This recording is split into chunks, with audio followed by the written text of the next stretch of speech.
Turkey has reportedly proposed a major defense collaboration with Pakistan by offering its next-generation ANKA-3 flying-wing unmanned combat aerial vehicle. What makes this offer particularly significant is Turkey's willingness to set up a complete local production line inside Pakistan, provided Islamabad agrees to purchase at least 100 units.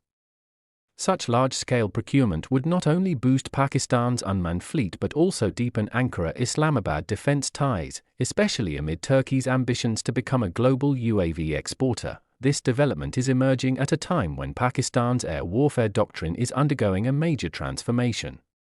The shift began after Operation Sindoor, a covert precision strike campaign by India that reportedly resulted in an 11-0 scoreline against Pakistani airbases. The operation exposed Pakistan's inability to defend its own installations from long-range, high-accuracy strikes. Pakistani analysts and former air chiefs have since argued that the PAF must focus on unmanned, survivable, and low-observable systems that can operate even in environments dominated by Indian air surveillance. During Operation Sindoor, Pakistan's manned aircraft, including frontline fighters like the JF-17 Block II and even the US-supplied F-16 Block 52, were unable to mount effective counterattacks. These aircraft were held back due to India's overwhelming aerial advantage. Strengthened by AWACS platforms like the Netra and Falcon, strong electronic warfare coverage, and a multi-layered air defense network including the S-400 Triumph, Akash-NG, Barak-8, and MR-SAM systems. This made any Pakistani retaliation extremely risky, as the IAF had already established a near-impenetrable air bubble over key sectors. Against this backdrop, the ANKA-3 appears to Pakistan as a potential equalizer. The UCAV is Turkey's first flying-wing combat drone, designed for stealth and deep penetration missions. Built by Turkish Aerospace Industries, TAI, its triangular, radar-absorbing flying-wing architecture is inspired by US platforms such as the B-2 Spirit and Northrop Grumman's classified RQ-180. This design dramatically reduces radar cross-section, making it harder to detect by conventional radars. With its internal weapons bay, the ANKA-3 can carry precision-guided bombs, standoff weapons, and anti-radiation missiles for SEAD missions. Turkey envisions ANKA-3 as a multi-role unmanned asset capable of electronic warfare, strategic reconnaissance, and even loyal wingman operations in the future. Its endurance, low RCS profile, and relatively low cost compared to manned jets make it attractive for countries like Pakistan, which struggle with budget constraints but want to field large numbers of advanced platforms. If Pakistan builds it locally, the PAF could field dozens, or even hundreds, of stealth UCAVs at once, giving it a numerical edge in certain scenarios. Pakistan hopes that such a fleet could complicate India's air defense matrix. In theory, massed formations of stealthy UCAVs could be used to saturate Indian radar networks, conduct decoy operations, or strike at forward airbases, oil depots, and surveillance installations.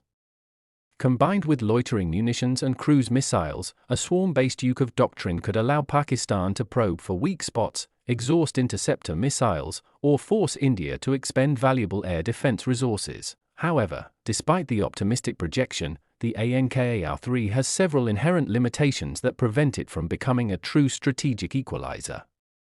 It remains a subsonic drone with limited maneuverability, lacking the high-end sensor fusion, distributed aperture systems, and AI-powered autonomy seen in Western UCAVs like the MQ-25, MQ-28 Ghost Bat, or the RQ-170. Its radar signature, although low, is not comparable to fifth-generation stealth fighters or top-tier stealth drones. Against India's integrated, overlapping radar network, even stealth drones may eventually be detected.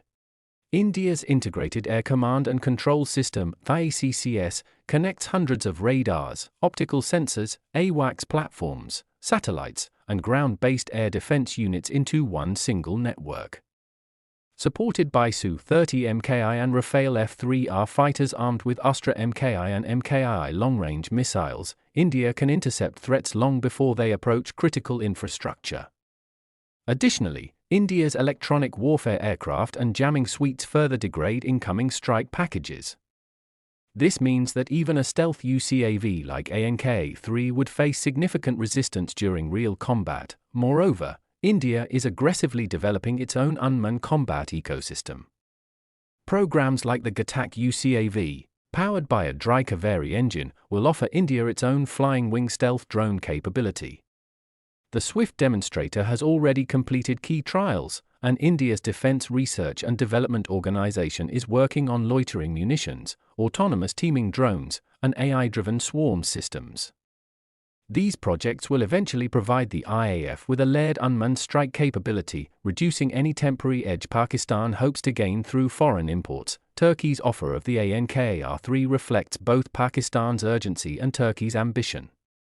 For Pakistan, it is an attempt to bridge the widening capability gap exposed brutally during Operation Sindoor. For Turkey, it is an opportunity to cement its position as a technological benefactor for Pakistan, especially as Pakistan struggles with the declining reliability of Chinese combat platforms and a lack of Western support. But even if Pakistan acquires the ANKA-3 in large numbers, it will still need strong command and control networks, satellite connectivity, hardened bases, and real-time battlefield intelligence to operate UCAVs effectively, capabilities that Pakistan currently lacks.